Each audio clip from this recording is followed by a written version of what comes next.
Francis Ebenu lode rapolo ne somero ngesida balebe kanoda isipedora uri akapedora imoi ponesho luda tukuni sirigini lu somero ngesida dawa etojo kare be sirigin luda Asioman ukaruka lo 2024 ngesida mame poni ayatakin ide yatakini ti obala da ebe somero ngesida kopekwa nake da uri akeja sida otoma itemono kineta anwanyu ni da ebe somero ngesida pedora dumu na basi na isomero na ade pedori ayangana duwa isisha kinga Manwe no Apollo kono no ngesi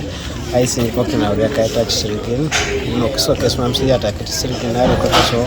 adukun laboratory kada agwelu na basi ngesi mamso yata kitori sirigin kada da ikoto aina kesi amun anejese mero tebeya uneti duelu ko elo mekaruma kaisumlete na Apollo ngesi ai bike na kan kere kada uriak kadi mwalimu kubwa ikona kan wo kere ne pepe na anyi around Maraka around modern school model school. It will be like Udo because kopana ageuni kuko A level mwoni kari angari do Asioman universities for district quarter Stanley Okurute rekedea Apollo ne cholongo PTA ngesi bala da ebe ba uri akangesi de jao to akiroto na anyu nebe agiaro karuka ngoni abasi ngesi de dumune tidwe nepekeda achamon ni project an lude da unite somero atiakon kanoda anyu nebe Asioman ngesi da Aikeun akiro nui da osa itemo kini kwape management lo Bishop Maraka College kesenu bonebe ai todoli kin akiron ole milipito sao ria koni kabra kada agwelo na basi ido dai bueke na Ainapeta no balasa tamarebe agiona tene karwa ngon ikoto se basi ngoni ojai teterelo se lokaedwe otuas ebenen nena cross achie ni dai bikakin yisina bonebe ai bikakin e wall of face agioni osemero ane owaelo ikamara kari dormitories tetere mame duelo manarte kinga owaela pesur kedo owaele sap do de chain linking on e amuni kwa ne chain linking on ngaro teachers quarters na ara mamji pedori ai direct koko yena mete atubu nyoni e fence dena kirachie no dali mokina oriak kwape auriak no munon nyesinu bonebe ikoto auriak atachana kini kapun koto mapak teterili mokiniso kesi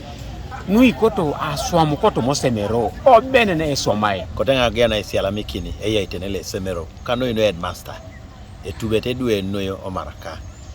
ngoka pa orian eyala mikitenga eya itenele semero mambere be yata ito sidio bore bere o school fees sikota isiala mikina eya itenele semero anwa munora oriaka no ajoka boni no akota limoen etonga kera oriaka kerebe achamuta itachikapun nese losi estemero ngare sumunike ka tawa ile misirigina tachaka ebeitori tetera tojokara Asioman na eduwe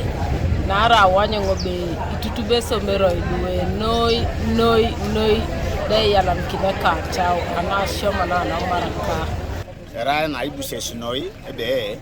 borole soma sotomo somero era lwe doltosi ida administration e somero edi teacher Ainapeta kedi ke mwalimu nu kiare era lwe ko kontrosi akecha swamu na yatakani chode bala ni na swame or kitai case Sara dong na de polo kiti no da Asioman ko kumi district na da rangis da pejono radio penada jaitoma auriana tena ekaru ngisde buisinyi ko ikauria ka kera wanyu ne bera unosulude gangeta Ainapeta no Asioman ke chanyu no primary imere ai gangita Asioman otoma doketa tina do senior bon Kanuka TV East Martinopolo ko kumi municipality kumi district